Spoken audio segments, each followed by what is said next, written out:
Hello guys, it's been a while. Narito na po ang bago nating kwento. Kung kayo po ay hindi pa nakasubscribe, please don't forget to click the subscribe button. Pati na rin po ang notification bell. Kamusta Kuya Roms? Ako si Mike. Meron akong naitatagong kwento na gusto ko nang ilabas. May asawa ako at may 3 anak. Masaya naman ako sa asawa ko at sa simpleng buhay na mayroon kami ng aking asawa. Pero nakagawa pa rin ako ng isang pagkakamali.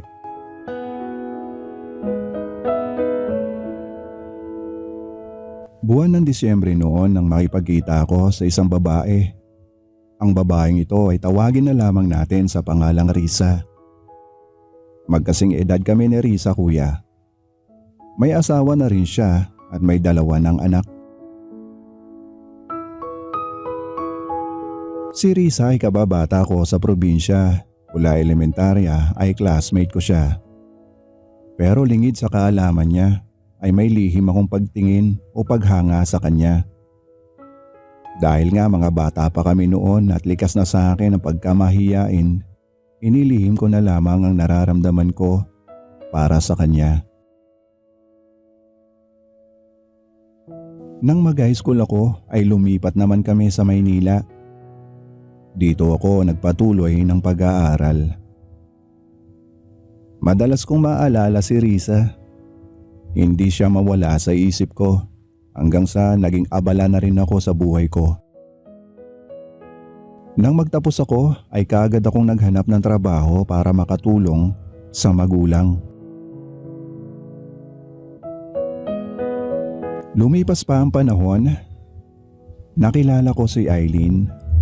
Si Eileen ay naging asawa ko. Kahit simpleng empleyado lamang ako ay pinilit kong maging mabuting asawa sa kanya at mabuting ama sa mga anak namin. Simple at normal lang naman ang buhay namin. Nakapag-aral ang mga anak namin. Si Eileen ay sa bahay lamang, nag-aasikaso. Hanggang lumipas pa ang mga panahon, nasa edad 40 na ako at ang mga anak namin ay pawang mga nagdadalaga at nagbibinata na. Nauso na ang cellphone at umangat ang teknolohiya at nagsipaglabasan na mga social media platforms. Isa na nga ang Facebook at hindi naman ako nagpahuli. Gumawa na rin ako ng sarili kong account para makausap at makontak ang mga malalayo kong mga kamag-anak. Dito nga ay muli kong naalala si Risa, kaya naisipan kong hanapin siya sa FB. Pero hindi ko siya nakita. Hanggang sa may napansin akong isang komento sa isa sa mga post ng aking pinsan. Pamilyar sa akin ang kanyang itsura na nasa profile pic. Kaagad nga inisto ko ito at natuwa ako sa aking natuklasan. Si Risa ang nakita ko. Iba na ang apelyido niya dahil may asawa na rin pala siya. Magkaibigan sila ng pinsan ko sa FB. Pakiramdam ko, bumalik ako sa panahon na mga bata pa kami. Masayang-masaya ang puso ko kahit sa picture ko lamang siya nakita. Isang OFW ang asawa niya. Kaagad akong nagpadala ng friend request sa kanya. Makalipas ang 2 araw, tinanggap niya ako. Sobrang saya ko. Kaagad nga ay nagchat ako sa kanya. Kinamusta ko siya. Okay naman ako, Mike. Ikaw, kamusta ka na? At dito na nga nagsimula ang pag-uusap namin ni Risa at pagkakaibigan. Kaya naglakas na rin ako ng loob na sabihin sa kanya na, alam mo ba Risa, magmula noong mga bata pa tayo, ikaw na ang pinangarap kong maging asawa. Crush na crush kita noon. Natuwa naman si Risa sa akin. Parang hindi naman ka panipaniwala, napakatahimik mo kaya. Hindi ka kumikibo. Hanggang ngayon nga Risa, hindi pa rin ako nagbabago. I mean, yung nararamdaman ko, hindi nagbago. Crush pa rin kita. Nagtuloy-tuloy pa ang pag-uusap namin ni Risa sa chat. Marami kaming mga bagay na pinag-usapan. Nabanggit niya sa akin na sa QC siya nakatira sa lugar ng kanyang naging asawa.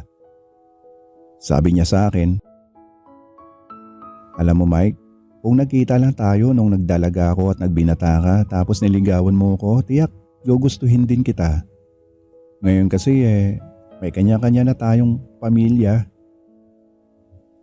Natuwa ako sa mga nasabi ni Risa. Alam ko naman yan, Risa. Alam kong hindi naman na pwede dahil may asawa ka at may asawa ako. Naging kontento, masaya kami ni Risa sa simpleng pag-uusap namin sa chat. Masaya na ako sa ganito Risa, at least nasabi ko sa iyo mga bagay na hindi ko nasabi sa iyo noong mga bata pa tayo.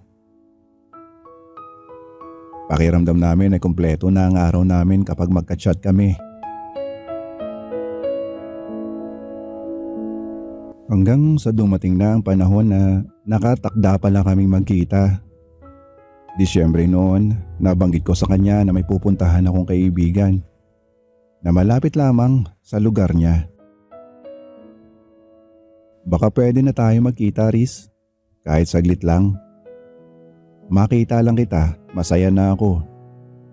Matagal bago mag-reply si Risa. O sige, tamang-tama, may bibili na akong gamit sa mall dyan. Samahan mo muna ako. Excited ako na malaman kung gusto din niyang magkita kami. Pinag-usapan namin kung anong oras kami dapat na magkita. Sumapit na nga ang araw na yon. Sabado yon. Maaga akong umalis ng bahay. Nagpaalam ako kay misis na may importante akong pupuntahan. Sinabi ko na tungkol sa trabaho. Pinayagan naman niya ako kaagad. Dahil wala naman ako masamang record sa kanya, ibig kong sabihin, sa tagal ng pagsasama namin ay hindi ko siya nagawang lokohin. Kaya buo ang tiwala niya sa akin. Maaga akong dumating sa mall kung saan kami magkikita ni Risa. Matyaga akong naghintay sa kanya. Makalipas ang halos 2 oras ay dumating siya.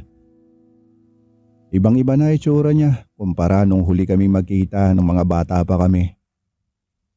Mas maganda siya noong bata pa. Malaki ang pinagbago niya, syempre nasa 40 na kami pareho. Pero ang ipinagtataka ko, hindi nagbago ang nararamdaman ko para sa kanya.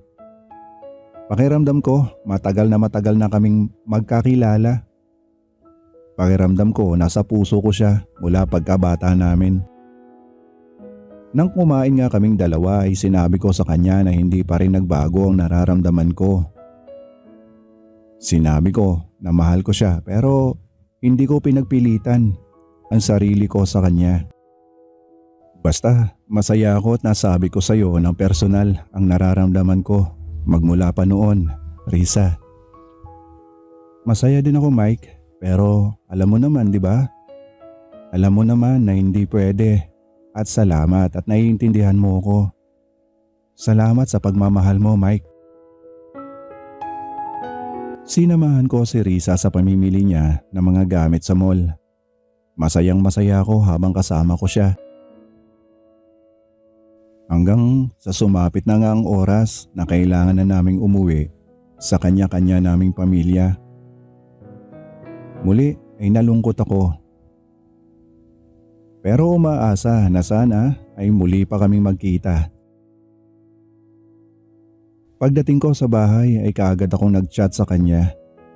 Thank you Risa, sobrang saya ko at nagkita tayo. Ako din Mike, masaya ako. Baka hindi na tayo magkita muli. Paparating na ang asawa ko mula abroad. Ganun pa man, nagpatuloy ang ugnayan namin ni Risa sa chat. Halos lahat na yata ng mga bagay ay napag-usapan namin. Hanggang makalipas ang ilang buwan. Mike, Pwede ba tayong magkita uli? Malungkot ako. Hindi ko pinalampas ang pagkakataong muli kaming magkita ni Risa. Kaagad ay gumawa ako ng paraan para matuloy ang pagkikita namin. Kagaya ng dati, sa mall kami nagkita. Pero ang pagkikita namin yon ay natuloy kami sa pribadong lugar.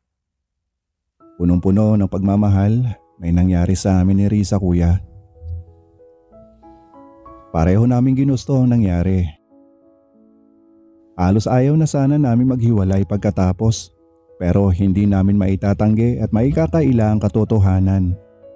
Ang katotohanang pagdating sa kanya-kanya naming buhay ay may pamilyang naghihintay sa bawat isa sa amin. Ang nangyari sa amin ni Risa ay ang tuldok ng ugnayan namin. Nangako kami sa isa't isa na hindi na ito mauulit pa. Tinanggap namin ni Risa na hindi kami para sa isa't isa. Tinanggap namin na hindi na kami pwedeng magkita pa. Nakontento kami sa pagchat-chat na lang. Hindi na kami nagtangka na magkita pa. Hanggang sa unti-unti nawalan na kami ng ugnayan sa FB. Hindi na rin ako nangulit pa sa kanya dahil iniisip ko na mas mabuti ito para sa amin. Masakit man, ay pinilit kong kinalimutan si Risa.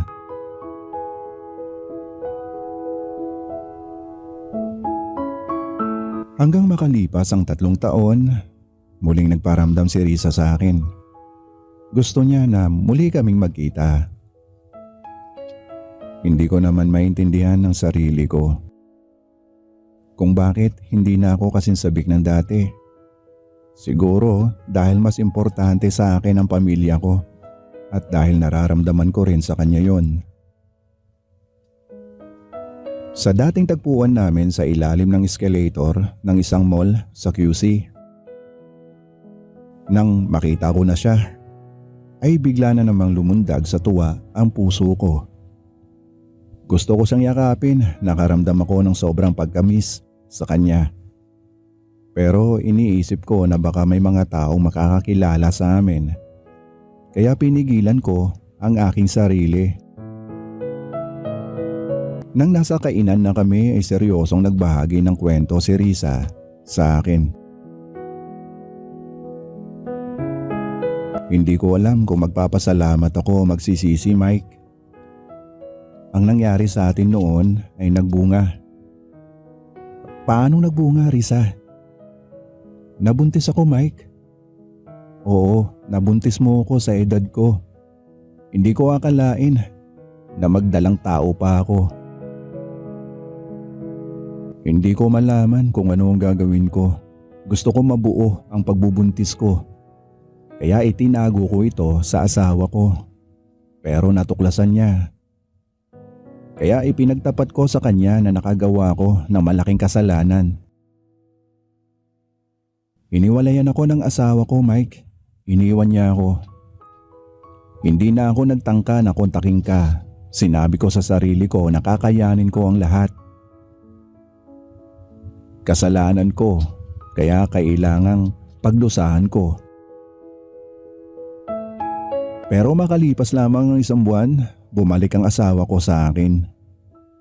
Hindi daw niya kaya na iwanan niya ako. Mahal na mahal daw niya ako. Nakahanda siyang tanggapin ang mga pagkakamali ko. Humingi ako ng tawad sa asawa ko, Mike, sa nagawa ko malaking kasalanan sa kanya.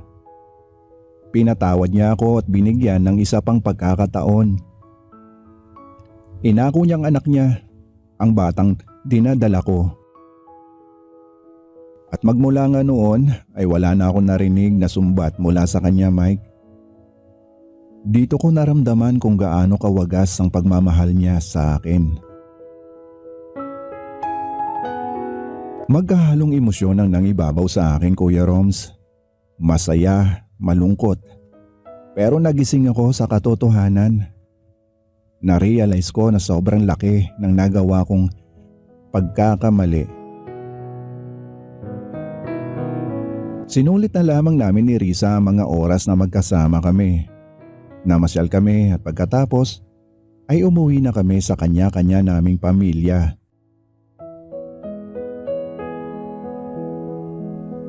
Ipinangako ko sa sarili ko na hindi ko na uulitin ang nagawa kong kasalanan. Pero hindi na kailangan pang malaman ni Eileen ang lahat ng pagkakamali kong nagawa.